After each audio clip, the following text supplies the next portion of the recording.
I'm Millie, and I would like to be your housemaid. And I have done this for many families. I'm great at taking care of children. I'm even a great cook. I'm very homely. Obviously, there will be no issues if you have an extremely attractive husband. Also, I have never committed any violent felonies, ever. So, do I have the job? Yes, I'm Nina, and I'm not crazy. Arrgh, you got the job, matey.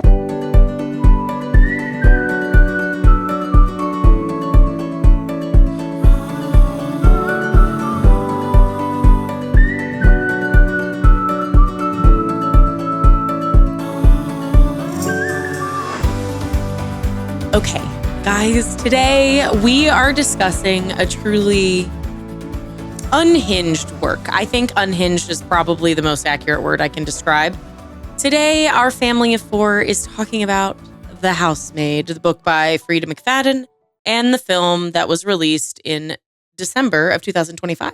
It is currently, as of recording time, December of 2025. Now, I will give you some warnings. A, we are definitely going to spoil The Housemaid. B, I might spoil the second book, which I've read, and maybe the novella, which I've also read. However, those are a maybe, because Josiah or dad or mom can tell me not to do that.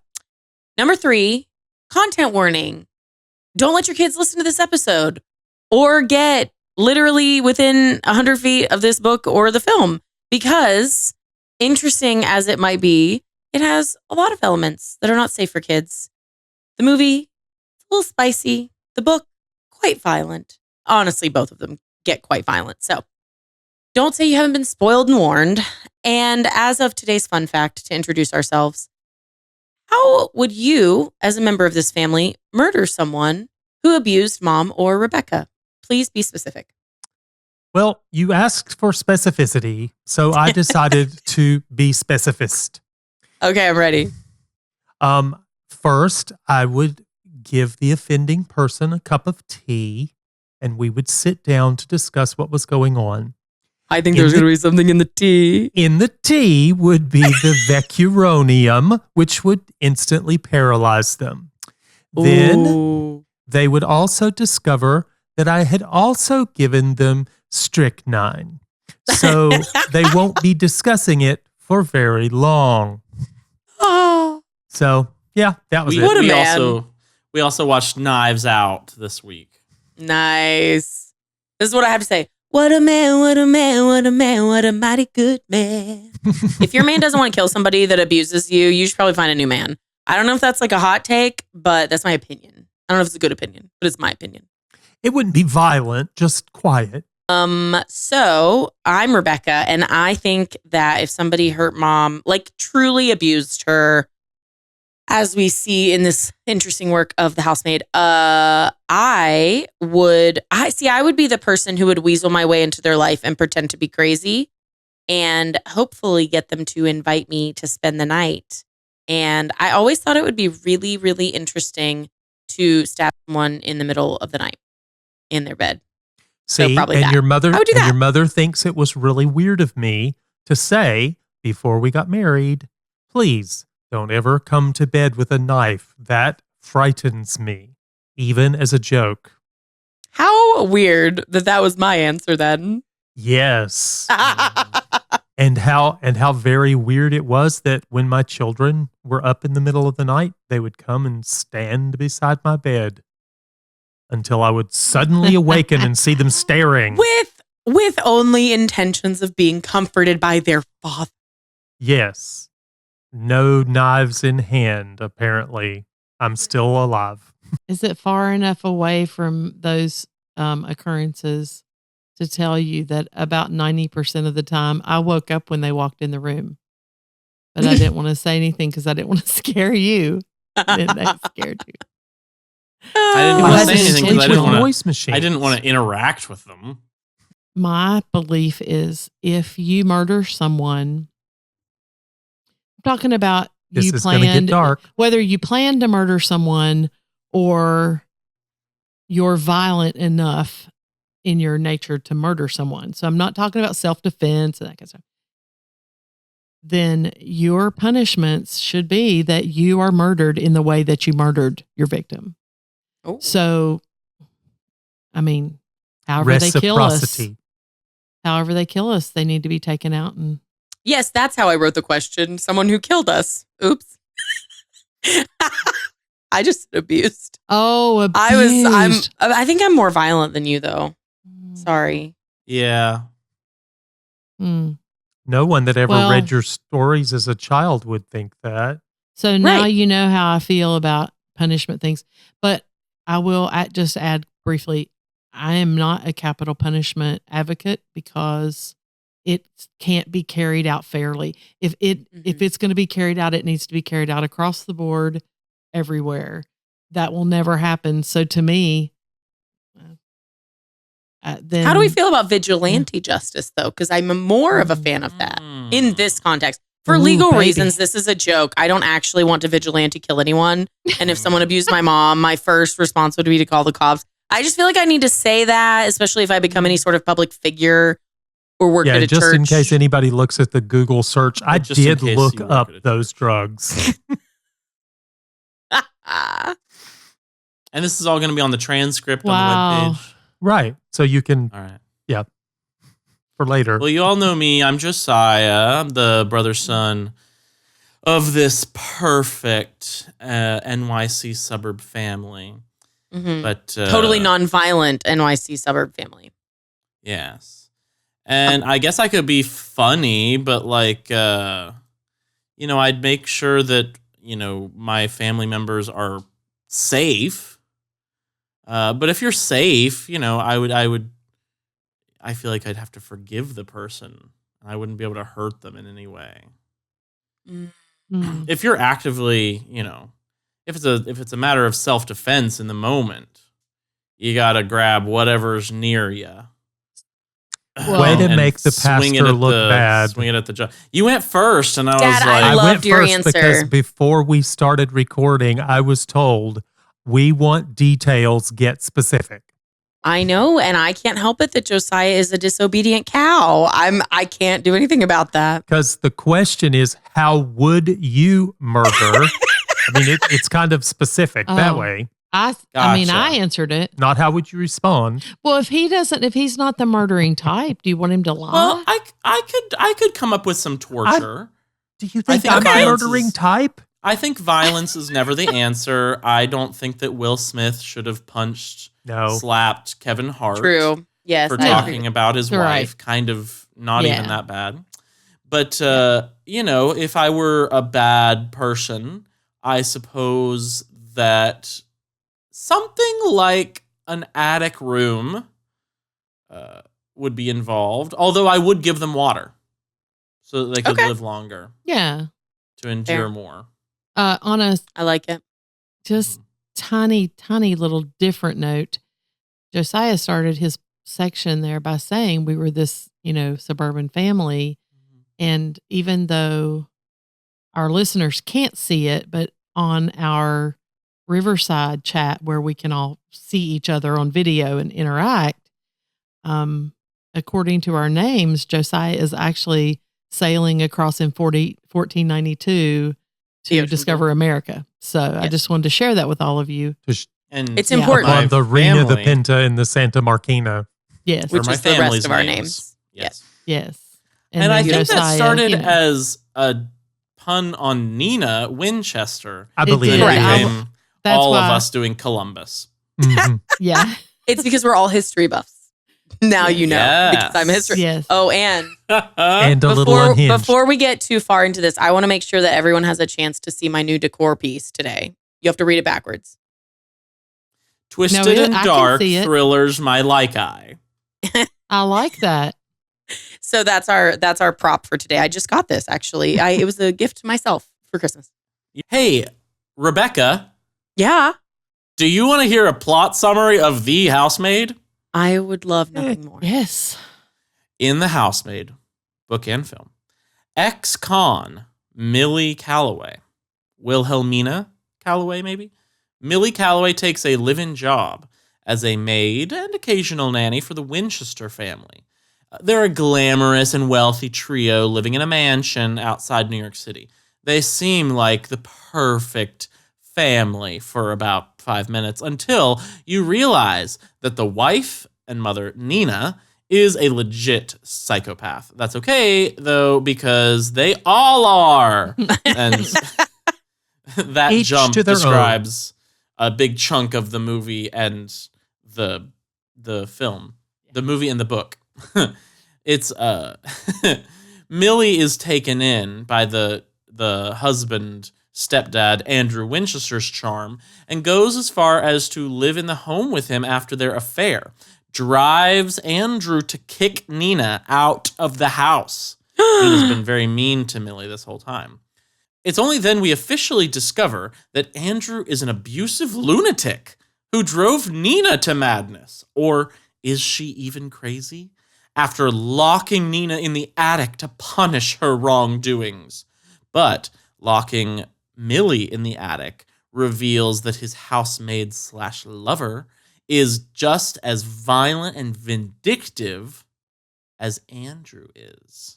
Ooh. In the end, Millie Bizarre. and Nina resolve their differences over his dead body.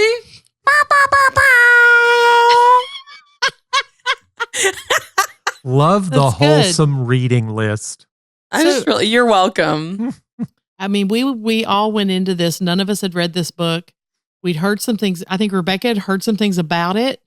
And I think we're all going to be surprised at how we turned this and what we thought about it. But one thing we found was, and definitely this is in the minority of what we've covered before, there was so much alike in book to film. So much of what we cover is, one is really kind of cool or decent and the other's completely unhinged and horrible. But there was a lot in here. So before we get into talking about differences, what did you all like? Let's each take one thing. Let's do that. That actually was the same book to film. I liked the very ending, just not to, skip to the end, but I liked the epilogue in film and book. In the book, she's interviewing for a job with a new woman who implies that her husband is abusive through a few different means. And she figures out in the book, and then in the movie, she secretly figures out, and the audience also clearly figures out, that the new employer is basically asking Millie to kill their abusive husband. And it kind of sets up sort of like a Marvel movie. Sequels. the abusive husband slayer, Millie. She's like Batman for men who beat their wives. I too liked the ending, but for a slightly different reason. I liked the ending because it was over. Sometimes the best thing about one of these books or films is that it ended. I've thought that about many of the things we've covered sure you have in recently. different ways. I think that's what brings interest to what we talk about for us, and hopefully for our listeners even more, is that we all have different takes on this stuff. So I think that's okay. I really liked that Nina came back for Millie. I thought that was a really good part of her character development, despite the fact that none of them are not crazy in one way or another. Like, I get that. But do you think that came out of left field? No, I think that the way that they unfolded Nina's story made her someone that you want to be sympathetic to. But I think without her coming back to Millie, most reasonable people just would not be able to become sympathetic to her. And I think that her being willing to say, frickin', I can't just leave her there, makes her someone that you can actually feel bad for. Not that you think everything she did was perfect or that she made correct decisions, but it just, I thought, added to the sympathy of her character. I did like that they kept Millie's backstory instead of, I wondered when I had read the book past her backstory when we saw the movie. And I wondered when we saw the movie, are they going to keep her as an ex-con? it's Sydney Sweeney. Are they going to try to give her some other weird backstory? Blah, blah, blah. They kept the part of that she had been in jail and things like that. However, they didn't really show you until the end, one, what she was in jail for, or how she really was trying to save a friend. They didn't justify it. I don't think they went over the top with that. But I liked that they kept her story the same. That would be mine. Well, let's get into what's not the same. So first of all, I wanted to go over setting to ask if anybody else caught changes, because I think the only thing close to a setting change I noticed was that I think in the film when she's at the ballet studio, when Millie's at the ballet studio to pick up Cece, that in the book, I think that scene occurs at Cece's school. And I think that that's the only thing that was different settings wise. They did add, I guess, you see Millie in her car, like living in her car at the beginning. They like mention in the book, but it's like not on screen. So I don't know if that it would even count. What about characterization changes? Yeah, What about them? Well, Nina, let's start with Nina. She's described in the book as being paunchy and homely. While she is very well groomed, but in the film actresses of Nina and Millie, they're basically the same size. They're both traditionally absolutely gorgeous. Weight gain seems to have begun in the psych hospital stay in the book, but it's kind of a medium-sized plot point that Nina is heavier in the book. And it is kind of interesting that they chose to switch that up. Mm-hmm. The reason I said that they're the same size is like she literally loans her those clothes and like Millie wears that dress that she, and they could have pudged her up. They could have pudged up Amanda Seyfried. There was no reason they couldn't have done a little something. I mean, they didn't put her in tight fitting clothes. I mean, her clothes were loose fitting, which compared to, well, I don't know, Sydney Sweeney wore looser jeans are in style though right now. So I guess that wasn't a thing. I thought honestly that I understood why she introduces her in the book as somewhat like a little chubby or whatever. But I thought in the film, it actually, especially because I hadn't read the book before going to see the movie, it lent credibility to the idea that like, oh, she's like nice. And then, oh, okay, she's not nice. She seemed so put together and so perfect. And there wasn't a part of me that went, her? That guy? Because in the book, Millie has that internal dialogue of like, why is he with her? Like, she's nowhere near as pretty as he is, And so that didn't cross my mind. And so it made it still a little bit more like powerful or shocking when Nina kind of lost it, Andrew, her husband, also says in the book to Millie that Nina can't cook. In front of Nina, like makes a big comment about this. But when Millie arrives, Nina tells her, oh, I cooked all the time. I just, I don't have as much time anymore or whatever. But then even in the book, we do find out Nina did cook before and was good at it. But in the book, I think it was this hidden thing. I guess you'd find it on a reread if you would reread this book for some reason. But it was just a way of him slighting her. But we don't really know that yet. No, it's a way of Andrew slighting Nina to say, oh, she can't cook, even though she used to cook all the time and he knows it. It was just a way of him slighting his wife in front of Millie. Like, but we don't know that. We just, as readers, assume like, oh, I guess she couldn't cook. Evelyn is in the film, but she's much more minor character. She's looming about. She's kind of creepy, anytime she enters. Evelyn is the mother. Evelyn's the mom. Andrew's mother. Andrew's mother. In the book, she's more present. Like she has more of a part. I get why they minimized her part in the film. Thankfully, the time she was on screen, you had no problem seeing she was a raving lunatic. Like she pulled the weird creepiness off really well. Yeah. Well, Enzo, who is the groundskeeper for not only the Winchesters, but for most of the neighborhood, it seems, at least in the book. Enzo has a backstory, and part of his backstory is that his sister died in a relationship very similar to the one that Nina and Andrew have. And that gave him even more sympathy toward women who don't know what they're getting into or what they've gotten into already.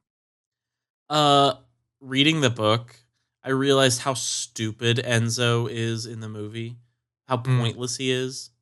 In the book, he's also extremely handsome and he's forgettable in the movie.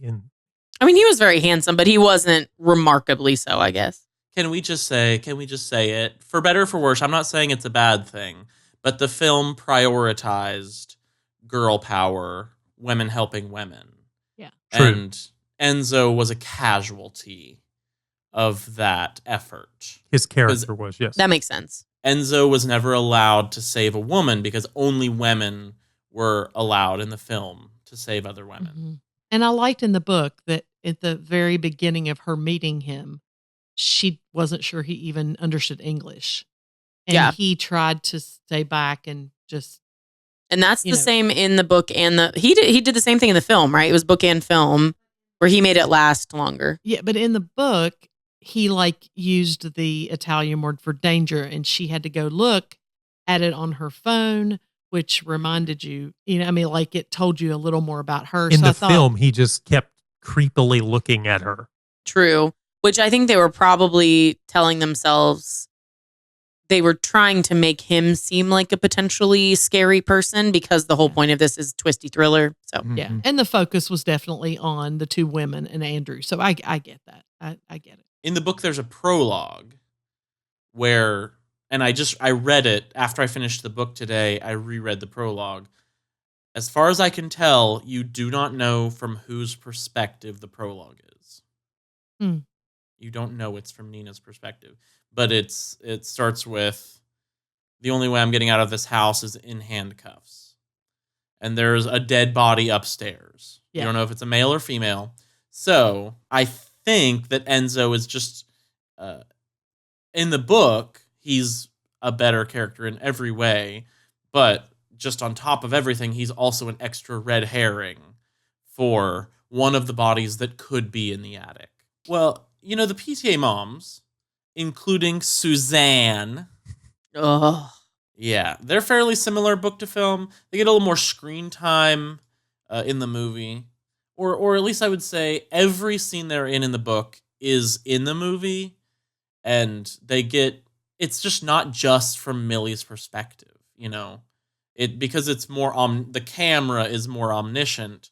You get to see them talking to one another, not just Millie watching them gossip in the corner. And I also will say, as far as Suzanne, I guess Suzanne is actually fleshed out more in the book because you find out as you're reading that Suzanne is the person that Nina told all of the things to that were happening to her in the attic. And Suzanne had been visited by Andrew earlier, and Andrew convinced her that she was going to say lies about him and all this stuff. And Suzanne is the reason that her friend did not get help, but instead got thrown into the loony bin for another few months. I hated her in the movie, and I hated Suzanne even more in the book. So, but in the film, women can't put other women in the loony bin. They only save each other. Yeah, that's true. I can see where you're going with that. Millie, Andrew, and Cece are basically the other characters that appear most in the book, and they were pretty similar in the film. I was looking for changes. I think that Millie is slightly less blonde in the film than described. Cece wears a lot of frilly dresses in the book, and I think she wears fewer super dressy clothes, but I mean, the changes were so minimal. Andrew's the gorgeous heartthrob, but the rest of the people were essentially the same. And Cece, they didn't put her in as frilly clothes, you're right. But you could see she wasn't dressed like just a normal school kid her age. Well, let's get on to the plot and timeline changes of this film. Alrighty. So the book doesn't cover as much as the film does between Millie's interview and her actually getting hired. We see that the cops come to her while she's sleeping in her car in a parking lot.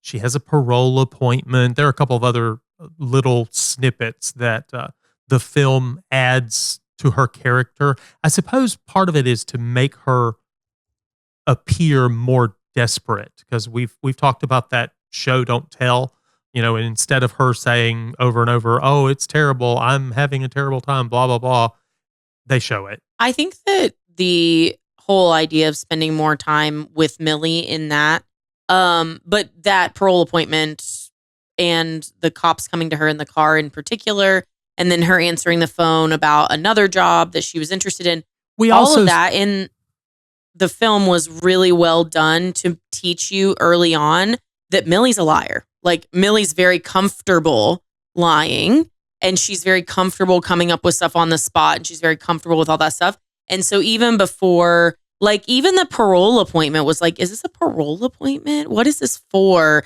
But it all kind of maybe gave the impression that something was going on with Millie. And I again read the book after watching the film, but I was at the theater with almost all people who had already read the book before I had. And one of them that was sitting next to me, Abby, was like, "Hey, what do you think's going to happen?" Or I leaned over, I said, "I have some theories." And she said, "What are your theories?" And I said, "I think that Millie's more violent than we realize." And she was like, "Oh." So I think that's the second thought, the later thought you're supposed to have is like, oh yeah, she was less truthful than, but I think the first thought that most people have is that Millie is likable. Like, what I thought of with Millie's introduction in the film was Coriolanus Snow in Ballad of Songbirds and Snakes. You kind of open up this book and start this movie thinking, all right, how am I going to relate? How am I going to feel sympathy for President Snow, the sociopath? And the story opens with him, and there is no food in the pantry. It's like, oh, that is relatable. I thought that you could be more sympathetic to her, because one of the things that the film adds that the book doesn't say anything about, she's bathing in the rest stop, and there's no privacy there, and those kinds of things. There's like, poor thing, she's doing the best she can. I think they were trying to show you that, make her more sympathetic for sure. On another part of Millie's plot, we'll move past her. I was actually fascinated with her because I can't craft a lie. To walk into an interview, I'm a horrible, like, I'm the interviewer that a temp agency hates because they don't want you to share, they want you to share don't share that you have a lot of children. Don't put this, don't give out this persona. I just have to be who I am. And I really don't say that to sound like I'm building myself up, but I just was fascinated that she could just so easily just be like, "Oh, I have this experience and I love doing that. And I'm this." And she gave herself this completely fake resume and all that stuff. I mean, I was fascinated by that side. total comfort in it is the eerie part. Yes. It's so easy. But I sympathize because, like, I feel like it was made clear that if she didn't get a job, then she's going back to prison for 5 years. Her sentence is for another 5 years, and she has been let go early on the condition that she has a job and a place to live, and she doesn't have that. I would say, like, as you get to know more of it, I was like, okay, I can sympathize a little more with this. Honestly, I only sympathized more with her when I found out the reason she couldn't keep a job was because of how she is towards men who sass her or like sexualize her and stuff. So, and the other women around her. Correct. Another difference in plot involving Millie in the novel, she like sees the scratches on the door of the attic room of her that becomes her bedroom. She like immediately notices scratches on the door, and Enzo has already said danger in Italian to her, and she's looked up that whatever. The film takes a little bit longer. Her attitude is a little more like, oh, it's a clean room, but it's up in the attic, and the window, like they made a huge deal about the window being closed, and she wanted it open. And I think in the book it did talk about the room was stuffy and that kind of thing. But the film drug that out a little bit more. There's the, that section between Enzo saying danger in Italian forced her to take this iPhone that she knew nothing about. She had a lack of technical knowledge, but she's been in jail and she didn't have phone, tablet, or other electronic devices that she could get comfortable with. And so the book, I thought that was kind of interesting in the book, that it gave you even a little more to sympathize or to care, to feel bad for her. But in the film, she was a little more tech savvy with things. Yeah. She didn't struggle. It didn't seem like she was that held back about it. No. Here's what I think was interesting. And this is like completely might just be me projecting, reading into it, whatever. I thought Millie, especially, honestly in both works, but especially in the film, I believed that she had been in prison for 10 years because despite the fact that she was in her later 20s, she acted like someone in her like early 20s, late teens, like an 18, 19, 21-year-old. I believed that because one of the things that happens when you go to jail, they say that you like basically stop maturing in a lot of ways. And so you're kind of behind that many years. And so I believe that was actually pretty well done in the film. You felt in the film? Yeah. I think in both, especially because it was like, there's like little things where she was just so accepting of certain things, but also so quick to like do stupid things, like in a way that like a 19-year-old totally would, but maybe a 26, 27-year-old might not. You know what I mean? Like I thought that was really interesting. Well, that once Millie starts working for the Winchesters, Nina has a split personality switch on the dime. And there are two events that happen in book and film. So the first major split personality incident in the book is Millie making Cece, peanut butter and banana crackers. When Cecilia sees it, she's like, I'm allergic to peanut butter. Why'd you give this to me? Oh my gosh.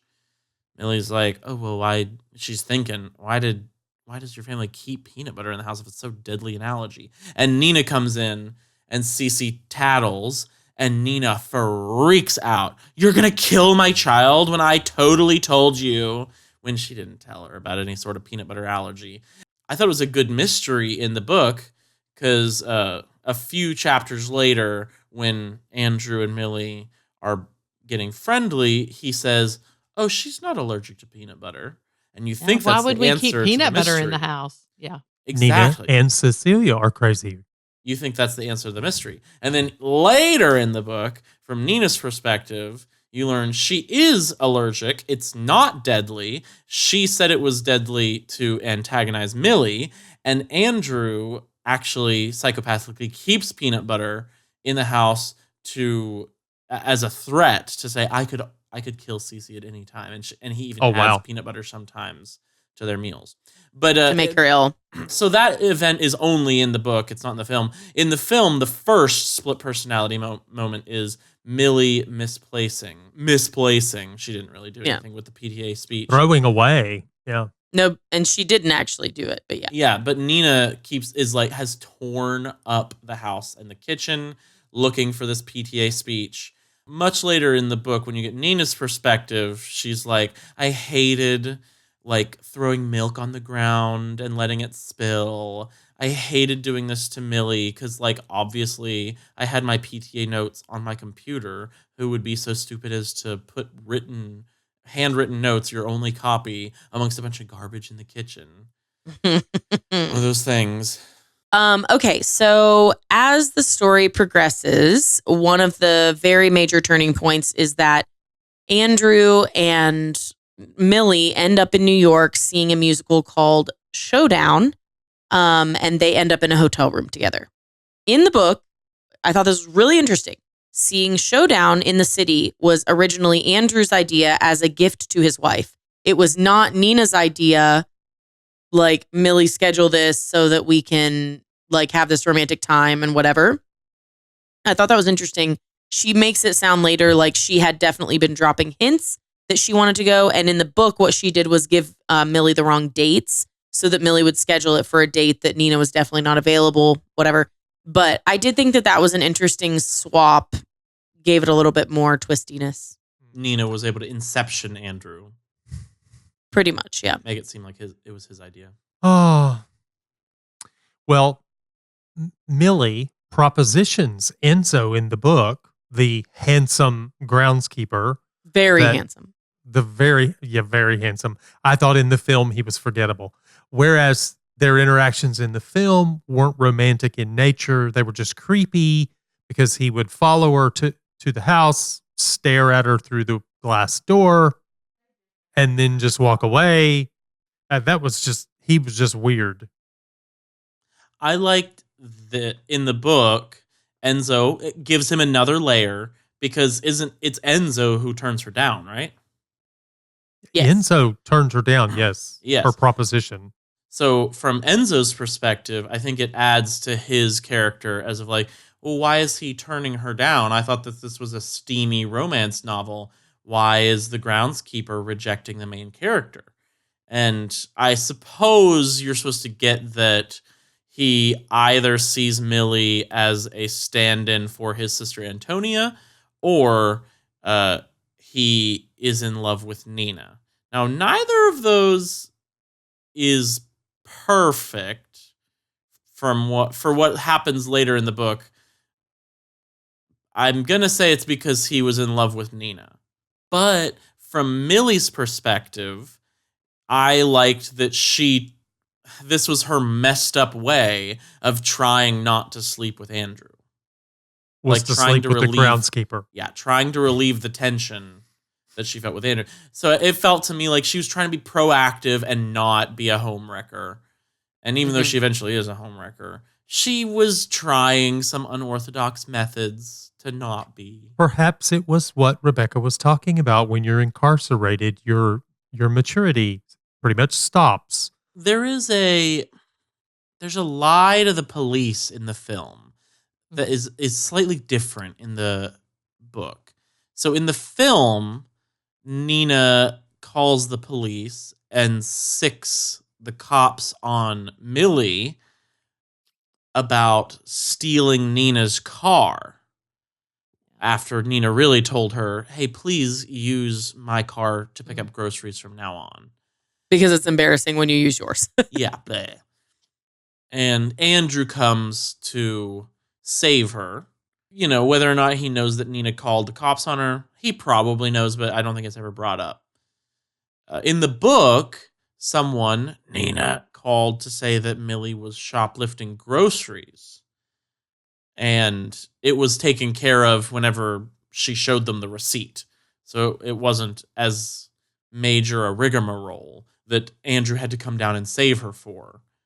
I think that I like the film version a little better, actually. I really did. I thought the film version felt like the stakes were higher. I also was like, well, it's kind of nice of her to like say use her car. Like that shows a level of trust. Like I was like bought in. I wanted so badly for Nina to just be sick and be getting better. You know what I mean?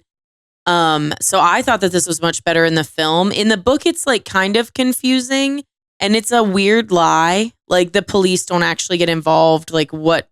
I don't know. It was just such a, like I thought that the stakes just weren't high enough for what they were trying to do in that moment. Right. The cops weren't even called. Yeah, because it was like just the guy in his security office watching footage or whatever. Mm-hmm. So it's at this point in the story, basically after that lie involving a grocery store. That's when Millie comes home. Nina's freaking out more. Her hair at this point is in the movie like wildly disheveled. She's looking like more and more crazy every second that goes along. In the film and the book, I guess, it's the point at which Andrew tells Nina, you have to leave the house. And he finally has it. She's been too mean to Millie. He's sick of it. She's gone crazy. He's done as much as he can. He's tried as hard as he can, whatever. In the film, Millie and Andrew then live together for like a few days. I don't know if it's like a week or whatever, but it felt like there was a little bit of time passing. Does she moves into his room, right? Like, and then goes back upstairs to get some of her stuff. Does this sound right? In the book, she never even had a chance to move into his room or anything. Millie and Andrew had really good chemistry together. Like, I thought they. Oh, I thought that- unintentionally was rooting for them. I hated it, but I was. Yeah. But I felt like the two actors definitely Homewrecker. brought a chemistry to the screen. So giving you that little bit of extra time where they're around the house and she could be a homemaker, blah, blah, whatever. So, yeah.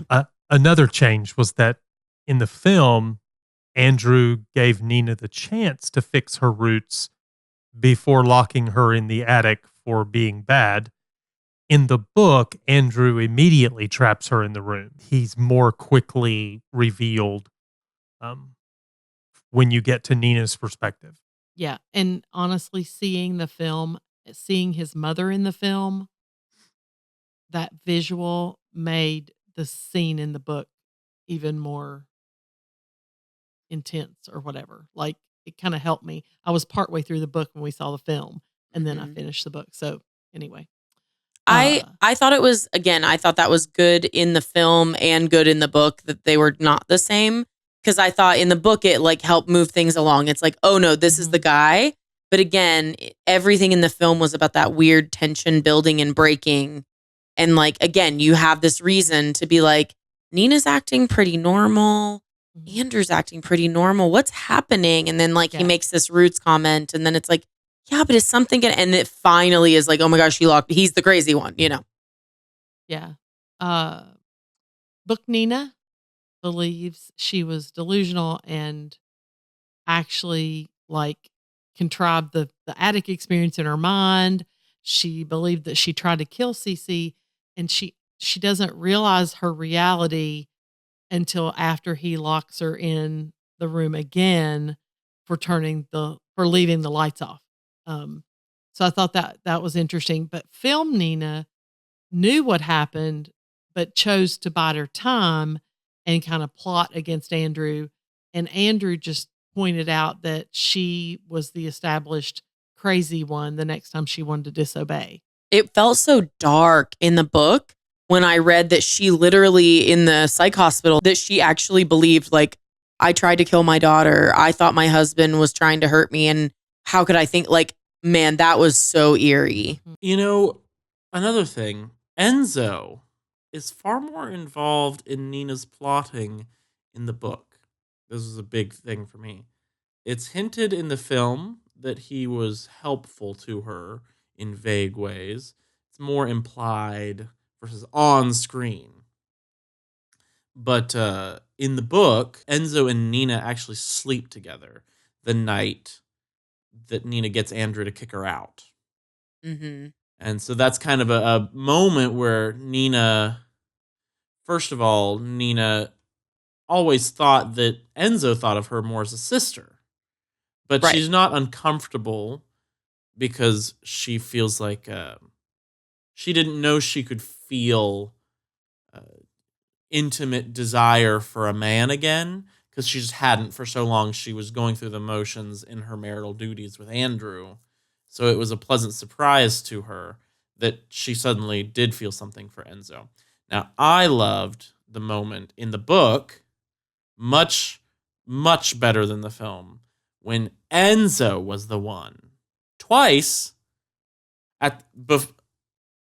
kind of before Millie was entwined, Enzo said, I don't feel comfortable helping you entrap Millie. And Nina just kind of ignored him.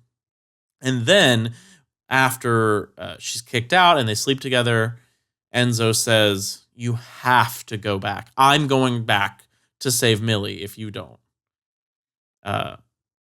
And that's what pushes Nina to go and think she's rescuing Millie. And this makes sense to me. Cece doing that in the movie does not make sense to me. Cece didn't like Millie. Cece never once liked Millie. It was just, that was where, because I didn't mind women saving women throughout the movie. I didn't mind it except for this. Where it's like Cece does not care about Millie. It's unrealistic. There's no way that Cece would have said anything about go back and save Millie.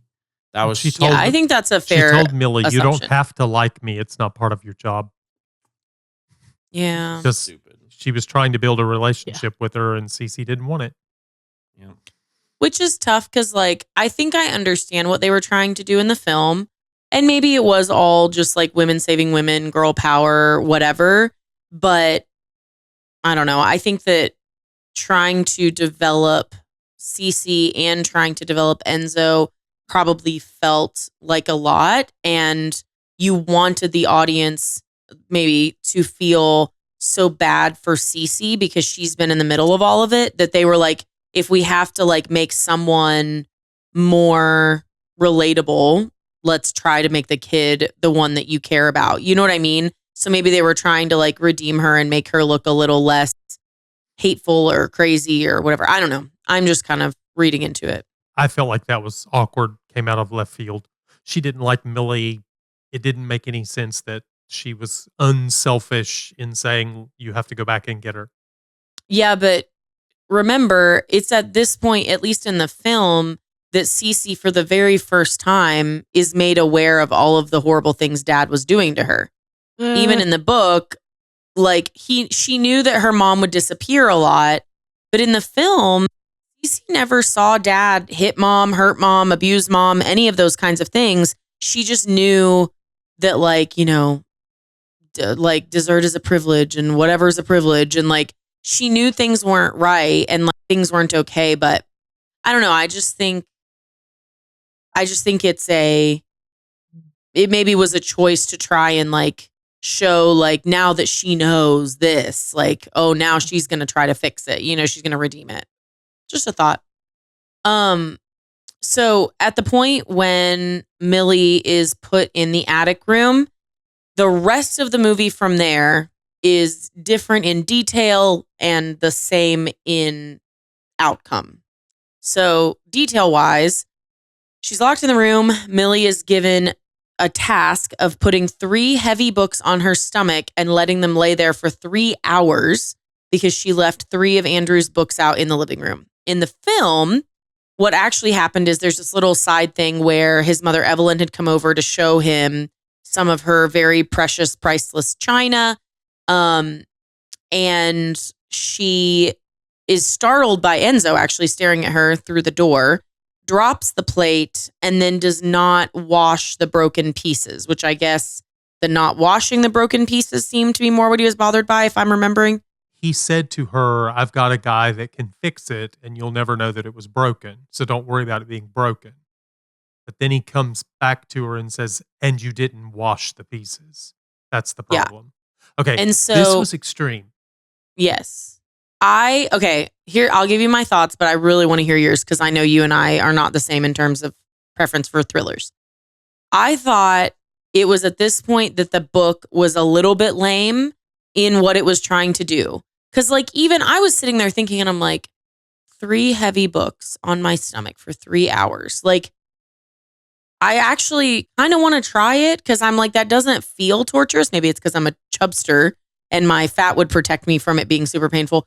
But like, it just didn't feel all that big of a deal in some ways. Like locking her in the room and dehydrating her, obviously huge deal. It's so abusive, but like, it just was so weird. I thought in the movie, oh my gosh, the thing with the plates, I was like, this is brilliant. Now cutting herself, no, I loved it. I thought it was perfect. Like it was absolutely psychotic in the best like possible way.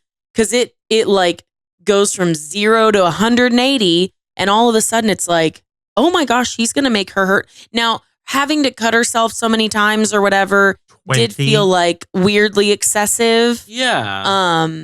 But I thought that was a much more like, but to be totally fair, if I'm trying to, you know, be devil's advocate against myself, the books on the stomach better matches up with the pulling out your hair by the roots that he did to Nina first, I guess. Mm. I don't like that Andrew asked it in the first place because I feel like part of Andrew's problems with Millie and Nina are that he has this perfect life that looks perfect. Your roots don't need to be showing. I need this china should not be broken. And I kind of liked that he wanted to put her in the attic and he kind of stopped himself the first time. I kind of liked that. And then when it was dirty in the bag, then it was like, okay, that's too far. It had to look perfect even when it was broken. So I'm like, why would he want his girlfriend, future wife, to have these an uneven, an asymmetrical amount of scars on her stomach? Wouldn't he want her to be porcelain perfect? Where it's like with the poking out the hairs, they'll grow back. And with the books on the stomach, super boring. It was hard for me to get in my head, like, is that painful? What's 3 heavy books on my stomach? The book made it sound painful, but you're right. But so neither one did it for me. I thought the books were too boring, and I couldn't suspend my disbelief for either one of them for opposite reasons.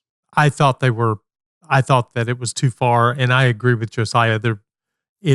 He wanted his bride to be picture perfect. He wanted his family, his home to be picture perfect. And the reason that he got bothered with things and went bananas was because they weren't perfect. And then the punishment is going to make her permanently imperfect. It just didn't fit. The books don't sound painful enough to have been what he was looking for. I get that. But the others seem to be too extreme the other direction. And I think with the whole like cutting her like belly, I can even see maybe instead of using the china itself, like if he was upset that she didn't clean it, I could have seen him maybe doing something where he's like, you have to scrub this part of you until it bleeds or something like that. Like where it's like a cleaning foil, you know? And so that could have been something that might have been kind of the middle of the road where it like shows who he is, but it does something that's not permanent and whatever. However, I will say the use of the china, like when things flip, so good. So much better than the book. I think the whole point is being proven that his desire was to break whoever it was, whatever it took to break them to do something stupid, which is what that sounds like you were talking about too. So let's move on to the thing that I didn't choose for myself. Somebody asked me to do this. I'm so sorry. Millie overpowers Andrew with a knife in the film, but pepper spray in the book. Got it. Each of those things had been left there by Nina. Great. In both cases, however, she forces him to pull a tooth out. In the film, she first breaks all of Evelyn's precious china for him to hear. And I understood the breaking of the china and all that stuff. The tooth was too far for me. These things are so weird. We definitely did the same reaction. All I will say, Dad, close your ears. Take your ears out for this. I'm not going to make you listen. We had a very loud, active No theater joke. audience. Too. Yes. We were the did. loud, active people in our theater. He did not break his whole tooth off. No. And Josh looked at me and goes, she's going to demand he do another tooth because he didn't get it all the way. That's what I and thought I it was gonna like, be. I genuinely thought it was going to happen that way. So Yeah. That's I what told you thought. to take your ears out. It's not my fault that you got upset about that.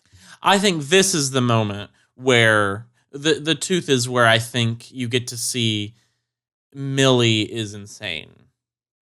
Yes. And she has Fair. that spark of savage in her that allows her to be able to kill people. There's more backstory to Millie's crimes in the book than in the film. The film does have like multiple infractions and they talk about some of these things. And but adds the friend who was being assaulted, betraying Millie, which giving her the idea of her being in prison was like, it made it more realistic, right? Baby listener and superfan Seth said he read the book and hated it despised it, said it's the worst thing he's ever read because he loves epic fantasy. But he read it and he said this was the stupidest part of the book, in his opinion, was that there's no way you'd send a teenager to jail for 10 years just for going a little too far in rescuing her friend from being assaulted. Killing him? Well, that's a little more than too far. Right, but in the film it also shows her right, friend. and in the book they know that he was trying to do that. Well, in the book, the police knew that he was assaulting this other girl. And so in the film, adding that like the girl lied about that, and that made it make more sense for sure that Millie was in jail. And of course, as far as the plot goes, this is where Nina is finally going to come back because in the film, Cece says she should. In the book, that Enzo says she should. And I think the climax differs pretty significantly. Yeah, it is different, again, in detail and not in outcome. But in the book, Nina, like, you don't know what's happened. Like, it flips back to Nina's perspective. She's like, oh, I got to go back. So she walks in the house, and in both, she walks up to the attic. In the book, she opens the attic door, and Andrew is there and has starved to death. Or dehydrated, I guess. That's the huge twist. He's dead by the time Nina gets into the house. He was alive last time we saw him. Correct. And the books bruised him really badly by sitting on his crotch area for like several hours. My guess, by the way, I think that the author did that more than likely saying like he's been starved and dehydrated so badly that his body would bruise really easily. That's my best guess as to why, because that felt a little bit weird. In the film, it's way more action-packed. So you are seeing Nina walk up the stairs. Andrew's awake and alive. Millie has been taking a nap and doesn't immediately hear Nina coming in the door. So what ends up happening is there's a physical altercation. Andrew knocks Nina out briefly. Millie knocks him down into this like spiral staircase into the center, and he gets stabbed or something like by the light as he goes down. So he's dead by the time he lands on the bottom floor. The stairs multiple times as he falls down. Yeah. But he was also stabbed by the light. That was a thing because the cop mentioned that in addition to his tooth being missing. They like shoved him into that sharp light somehow. I don't know. That was kind of weird to me. So that action of the scene I thought worked really well on screen. I think that the thing where she accidentally apparently like didn't mean to starve him to death, but Millie's like, oh no, I've starved him to death. Like that's a little weird for me. Or like I've dehydrated and starved him to death or whatever. I also feel like it's a little anticlimactic. I thought the action scene was like chef's kiss, the perfect kind of like vindictive, like you get to kill him and you get to see him die, like in that kind of a thriller mindset, in my opinion. I think it worked a little better in the movie. I don't think the fight scene would have worked as well on page, though. Maybe not. Yeah, I can see that. I liked the sudden twist of like, oh, Andrew's dead.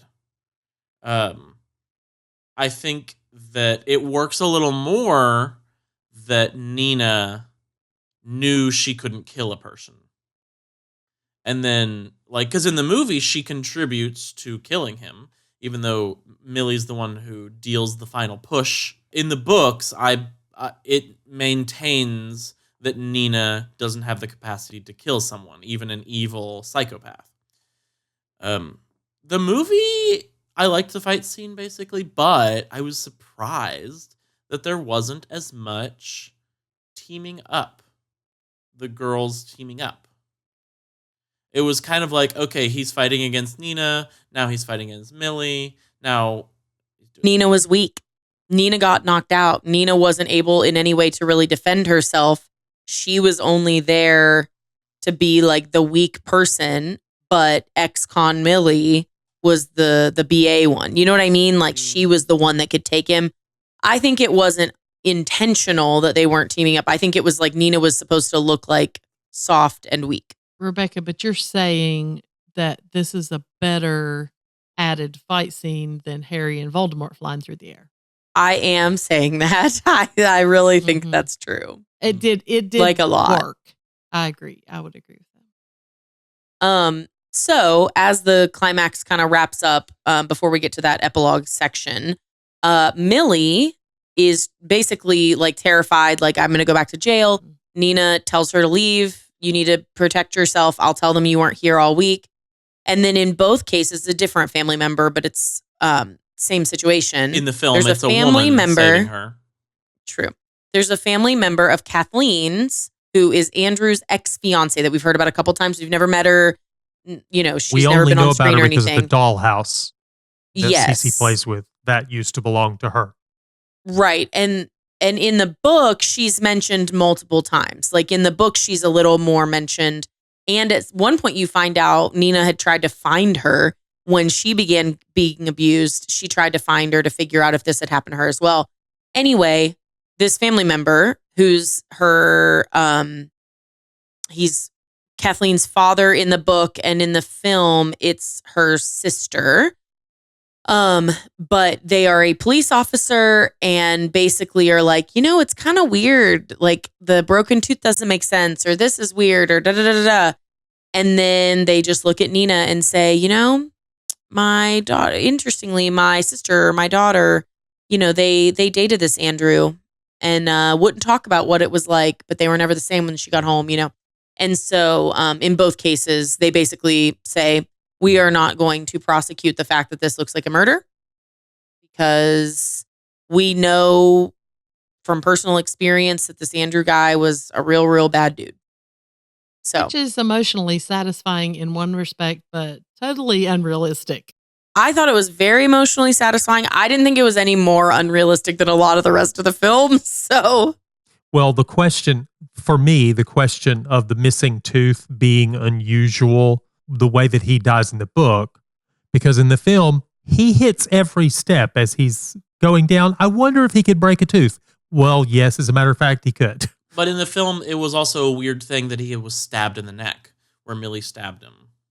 I was like, how did he get stabbed in the neck on his way down? Yeah. Did she stab him with the knife then? It wasn't on the light? I thought that they managed to... swung that at makes him more and hit him. sense. Yeah. Mm-hmm. So our last mention in these changes is with Evelyn, the creepy mother. She gave me the heebie-jeebies in book and film both. In the book, she acknowledges to Nina that she knows it was her who forced Andrew to pull out his teeth, but was glad that Nina taught him a lesson that Evelyn attempted to teach him as a child. In the film, Evelyn makes a rude comment about this and about Cece's funeral outfit, and doesn't seem to know. It doesn't act as if the death is suspicious. She remarks something about the tooth. It's unusual. In both film, at the she funeral says that teeth are a privilege. Yes, and I was watching that going, oh, and reading it, same thing. I had that same feeling. Oh, good suspense there. Bring out Evelyn's being the root of this. Where did it come from? Late. Yeah, I loved that. That it wasn't something that you knew in the beginning. Oh, poor Andrew was a tortured child. So, yeah. And to get even more specific, if I'm not mistaken, in the book, she literally says that she knew someone at the police station. She followed, she went through all these people, found out a bunch of the evidence, and essentially implies I know this was a murder. I know that this was a murder, and I know that you did this thing. And then she's like, I tried to teach him when he was little. I'm glad that you finally taught him. It was so alarming. And they wove in the privilege part. I liked that all the way through the story. They hinted. During when she was talking about the plates earlier in the film, I think we knew that Evelyn said something else was a privilege. So I think that they kind of implied the abuse in the film at a different point, but I thought it was really good to pull it out in the book right there. I thought that was whoa. Yeah, but in the movie, she does not indicate she thinks that anyone murdered Correct. her son. Right. Yeah. She Correct. just thinks that the loss of the tooth was strange. Yeah. And Correct. but she thinks that because he let himself lose his tooth, he basically deserved to die, Yes. which is also insane. And I don't, Sure. I kind of like both. Let's go on to some uncreepy information about this book and film. What is not creepy Ooh. about this book and film? Yeah. The popularity and how it rose up in an incredible I think that may be quick creepy. manner. Book released on April 26, 2022. So 3.5 years ago. The movie released December 2nd at the AXA Equitable Center and on December 19th in the US. Book rating on Goodreads is a 4.27 out of 5. And just in 3.5 years, it has 3.1 million ratings. Mm. So I thought Frida that was McFadden really has wild. blown up over the Yes. last I several wonder years. why I mean, they made a movie. Yes. she's massively popular. Yeah, Yeah. her books. Although I will say, just for what it's worth, a lot of people have said that her last couple of books are like, okay, like we get that you like twists, but could you be creative? Yeah. The Rotten Tomato critics rating was 74%. IMDb rating is 6.9 out of 10 for the film. I'm okay with that. Popcorn meter audience score is 92%. Then let's look at some money. So they spent $35 million, and that seems so low. But then after I thought about it, I was like, well, you didn't need a bunch of CG. You had, stunts, and so you've got some of that stuff. But anyway, But like minimal sets, there wasn't a lot of crazy makeup stuff. Just Yeah. Yeah. But it's paid off so far. I mean, it's up to this point. It's been out 2 weeks, right? Almost 3. Opening weekend in the US, it pulled in 19 million. USA Canada gross so far, this is as of today, which is the end of December. December 30th, actually. It's 46 million. Then international as of December 30th is 2.4 million. And then that brings us to a total so far of 48.8 million. And then the last little bit of this trivia, this movie was filmed in New Jersey from January to March of 2025. Well, apparently, Frida McFadden finished the novel in 2019, but put it on the shelf, thinking that it was too dark. Not at all like her earlier works, none of which I've read to my knowledge. A digital publisher, however, in Britain, Bookouture, offered to promote one of her works on their mailing list in April of 22. She took a risk, gave them The Housemaid, which gained immediate success on the website.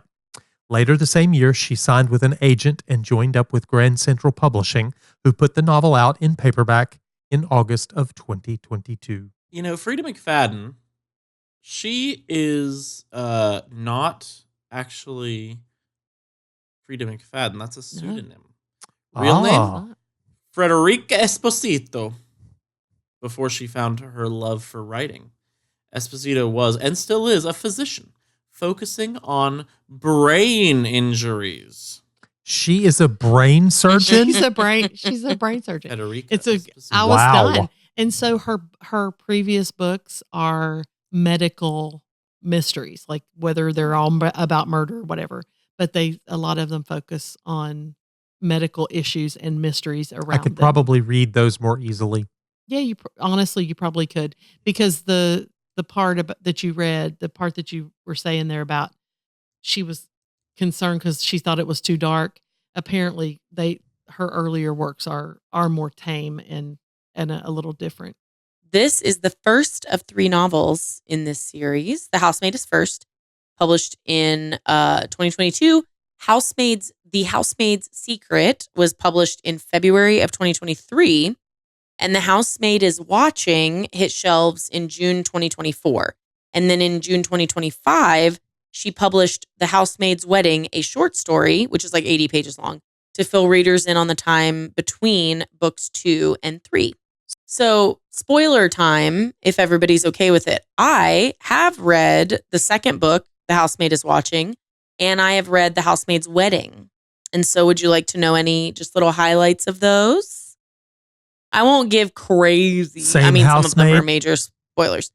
Millie is in the second book, and she is the main focus and the main focus of the housemaid's wedding. Now, I've not read the third book. I was told that all the reviews of the third book are terrible, but this like broke a reading slump. I needed it so bad just to do something totally different. So in the second book, we don't see Nina at all. Nina's not a part of it. However, Millie, essentially spends after the first book, we find out that she had spent several years helping women escape abusive situations. So like the lady she started working for at the end of the movie in the book, that was the first of several. And a lot of them were like helping them get papers and like be able to run away successfully. It wasn't like all violent, but sometimes it was. Enzo helped her the whole time. That was like his big role. And then and he was the one that like had a guy for everything. So he had a guy for papers. He had a guy for this and that. And so then she basically says, I want to get legit. I want to go back to school for social work because that's a way I can like help people for real and it's lawful. And then they start dating. They didn't date while they were like on this mission to help these women. But then when she basically like takes a step back and wants to like live legit, they had started dating. All of this is before the second book starts. Before the second book? Yes. That's all backstory you get in the second book, but it has already occurred by the time we start the second book. So in the second book, she takes on a housemaid job to pay the bills while she's in school. She's actually dating someone else and then tries to help another woman who she believes is being abused. But the twist in the story is actually, and fast forward this like 60 seconds if you don't want to hear the twist. The twist in that story is actually that the woman wasn't abused. The woman heard about Millie's reputation and was mad because her husband, who was filthy rich, was also kind of paunchy and didn't want to change enough to her liking.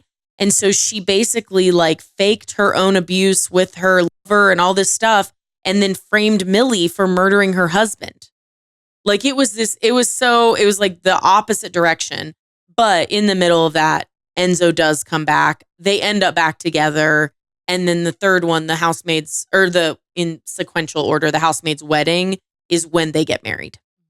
So let's do just a short mini game, and I'm limiting us 5 sentences or less. And if you need to hold up a counter of your little digits, we can do that. In 5 sentences or less, name or summarize your favorite murder plot twist in either a book or a film. It could be either one, and not counting the housemaid if that happened to become a new favorite. Okay, mine's very short. I don't remember exactly where it came from, but it has to do with the knife that was used to stab the person was made of ice, and so it melted by the time the police were there and discovered the body. So, what was the murder weapon? Well, I don't want to spoil anything, but like I like all of the Knives Out movies. I also like Gone Girl, which I think Listen to our episode on Gone Girl. I think that Housemaid wouldn't exist without Gone Girl. You're probably correct. Yeah, very possibly. Mine is actually a TV show, if I'm allowed to do that. But yeah, I remember, and this is like, it's a little bit older and it's kind of obvious because she's in the new one, but in Criminal Minds, oh my gosh, what's her name? The one, Prentice? She's a brunette. Prentice is killed by a serial killer that they've been after. And you find out like the next season she comes back and the whole thing was staged so that the serial killer would think she had died and it would make it easier to catch him. But I remember being absolutely flabbergasted. Like they hit it really well. I think the very whole thing shocked. was staged because the audience really disliked the fact that they got rid of the actress. So they fixed the plot. You know what? Maybe. So I would say my plot twist would be in my favorite action movie, The Godfather, when Michael, promised his dad, I will not retaliate or anything like that. And then until after, well, as long as he's alive, right? As long as Vito's alive. And then as soon as he died, I thought that whole scene of Michael at the christening for Connie's baby, while the priest is reading the christening, the baptism mass, and then you're seeing all these people shocked and surprised as they're murdered. I felt like that whole scene was put together so well and crafted well. So that'd be mine. Well, as we approach our final verdicts here, I will go first, and I also have a little plot twist. I could have put this in the trivia, but I thought it was really interesting to just wait and Just share it throw at it. the end. So I posted about Gone Girl, Lord. I posted about the housemaid. We got her, Josiah. We got her. Yeah, I put a poll out. I will show you on the video what the results of my poll were. Basically, I asked, did you think it was good? Was it a fun, thrilling read? And the fun, thrilling read won.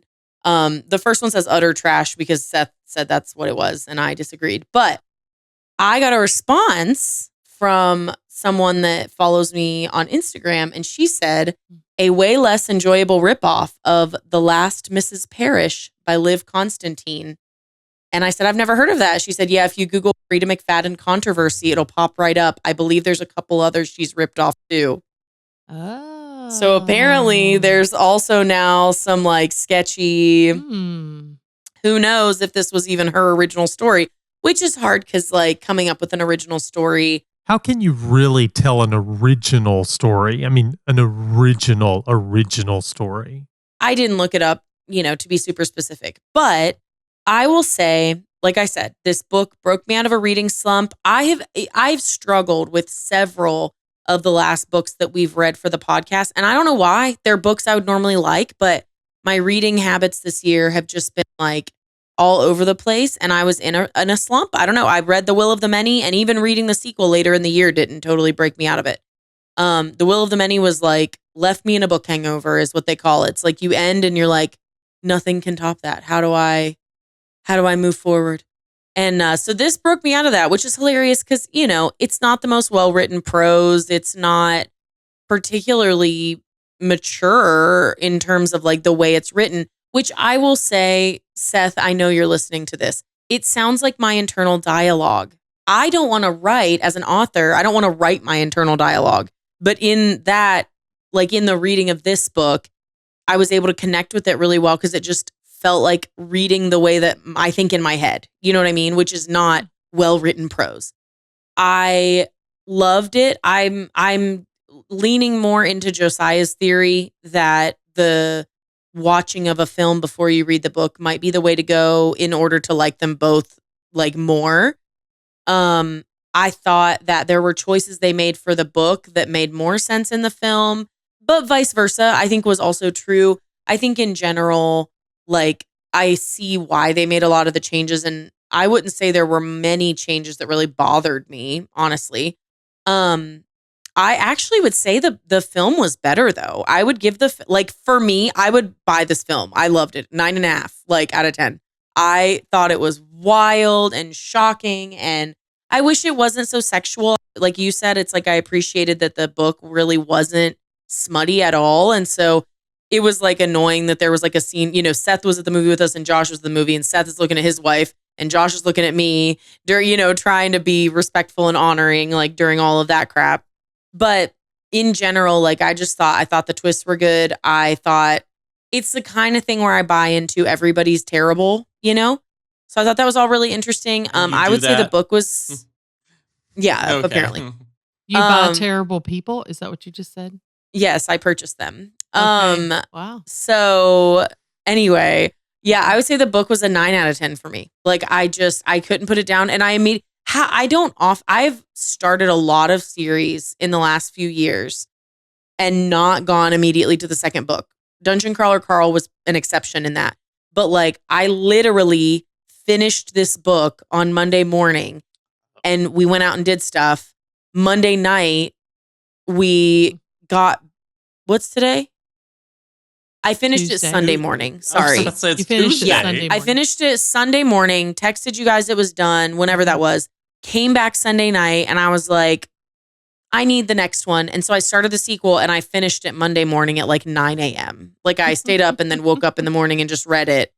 And then read the novella thing like about the wet.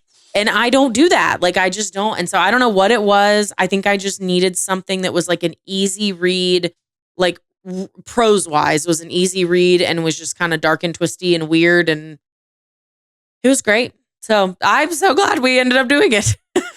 Yeah, I was on a similar boat to you, Rebekah. I think that I'm gonna give the film a 7. You know, I might have given it like a 7.5 after watching it. But after reading the book and being like, oh yeah, Enzo wasn't really a actual character in the movie. Oh yeah, some of these little things do make Nina a little more confusing in the movie. Yeah.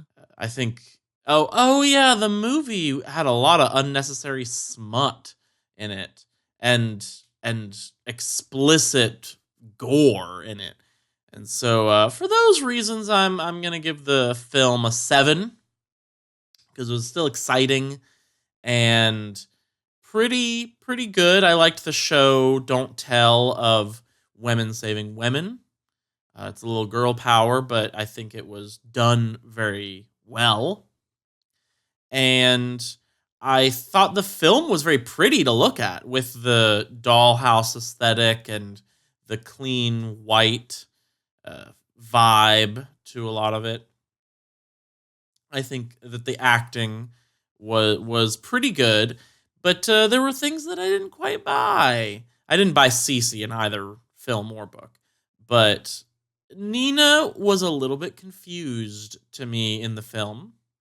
I think that the book made more sense with her turn, with the reveal that she's not crazy. She was. I really liked the Nina part in the book going into more detail, and I don't think they could have gone into more detail in the movie. They had to stick to a montage where it was like this, and this. But in the book, they give it enough time so that Nina believes that she was not put in an attic. She is gaslit by Andrew and doctors that she was not put in an attic, and that was an invention in her mind. I thought that was great. So I get more from Nina's perspective that I really appreciated. Even with the climax being more exciting in the movie, I'm still going to give it to the book, which I think I'll rate the book solid 9. Strong 9. I almost want to go 9.5, but I'll give it a 9. It was exciting. It is funny. I forget how much you loved Gone Girl because like I thought you might fall more in Seth's category about this particular work. No, I'm glad you don't. Is it first person female perspective modern prose that he's not a fan of? Probably. It You'd have just to sucks ask me him right for in. sure. It sucks me right in he to was be like, like, oh, this is just a person. I think it's like he's used to more complex, like really meaty writing. So he would love to read the books you've written, you know, and he has them to read. And so I just wonder if that's what it was. Yeah. I think the book is better on this one. He also, do you want to love this? He complained, Seth, I love you so much. This was the funniest thing I've ever heard anybody complain about. I said, what was the worst part of the book? He goes, it was all plot. I was like, what? And so he was like distressed that it didn't have more what he would consider character development and that it was just plot. And I'm like, that's why I loved it. It was exciting. It's a page turner. I was pleasantly surprised that mentioned before that the book was not as sexually graphic as I thought it might be. I've been watching trailers for this for a few months before I before I started listening to the book. Was concerned that it was just going to be like hot and spicy. So I was very glad that it was not like that. The book wasn't hard to listen to. I agreed something Josiah said about show not tell. The last third of the book is, I think almost a third of it is Nina going through her story and talking about how she got to this point. And though I wanted to know that, I know there's no way they could have done all she covered on film. They couldn't have done it. So I thought that was a wise choice. I think Amanda Seyfried is an excellent mad woman. She was very convincing at the beginning of this film that she was unhinged, bat crap crazy. I'm going to say, because I felt like casting, which is super, I want to believe what I'm watching. I think the casting was great. I wasn't sure. I haven't seen Sydney Sweeney act. I've seen Amanda Seyfried some. I thought they did well. They were believable. Millie and Andrew had good chemistry. And honestly, I bought that Andrew was sympathetic to Nina's unhingedness, kind of in the beginning to middle, where he would try to comfort her and calm her down. And it's okay, sweetheart. And he'd kiss her and hold. I was there. And so between seeing trailers early on that I didn't know exactly where this was going to go, coming into the film, it kept me guessing. There were some things that were a little predictable, but so I'm going to give the film 8.5. I'll watch it again at some point, probably by myself, even though we haven't heard Tim's verdict yet. I'm pretty sure this will be a self-watcher. So yeah, I'm going to edge out the movie because I liked the character portrayals. The actors did a good job, and it was this was an interesting one because none of us really knew, was it going to be good, was it going to be bad. Heard good things, so I'm glad now we covered it. Alrighty, well, I'll wrap up the verdict part. I'll give the book a 6. I thought it was well written enough. I enjoyed it enough, and I would probably give the film a 7. I thought it was well done. I was taken in by all of the things, and I didn't look at it and say, "Oh, I knew that was coming. Oh, I knew that was what it was." I didn't see the things coming.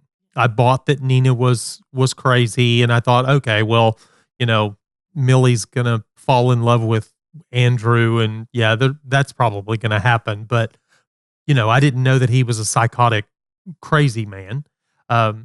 So I would give the film a little bit of an edge out, probably a 7. And this is not necessarily the kind of thing I like, just the thriller part. But I would say, as far as for a thriller movie or a movie that includes this kind of psychotic behavior and all that kind of stuff, it had a satisfying end. And I did appreciate that. I made fun of earlier, my favorite part about the movie was that it ended. But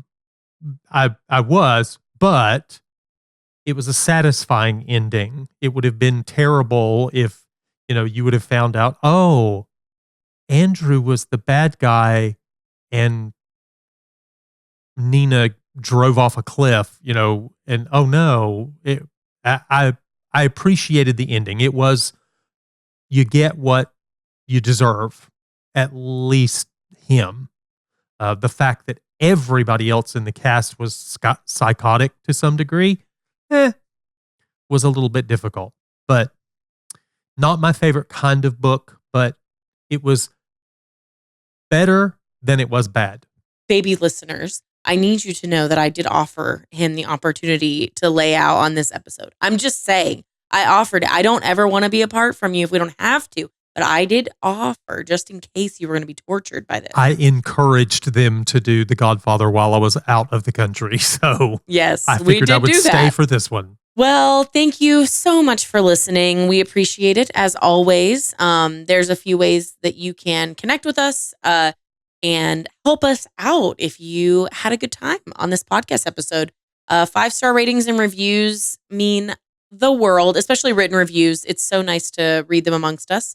Amongst each other. And you can also support us on Patreon if you would like to join our Discord, get email or phone notifications of new episodes. That's a really great way to do it. Get some merch discounts. There's lots of cool little things there. You can also find us on social media at Book is Better Pod. We're on Instagram, TikTok, Facebook, Threads, and Twitter, I think, or X, whichever one you want to call it. So if you want to find us, you can find us there or on Discord to send feedback, keep up with what's going on, request the episodes you want. You know, we've actually done a lot of our episodes based on listener requests through our Patreon. So we appreciate it. And also, fun little thing to look out for. You should watch our channel on YouTube. Watch out for some new videos about our upcoming trip to Universal Studios, Florida. Yeah. Because as we have discovered, quite a lot of the lands that we will be visiting there are based on books. And so we're going to be vlogging about it a little bit and just our thoughts on some of how they've adapted books into like real life situations. And Some it'll be a lot books of fun. we've covered. Exactly. So keep an eye out for that. And until next time, something about strychnine. I wanted to Keep say your something about friends strychnine, but it close doesn't. and your enemies closer. And apparently I am both. All right. Bye. Bye, lovelies.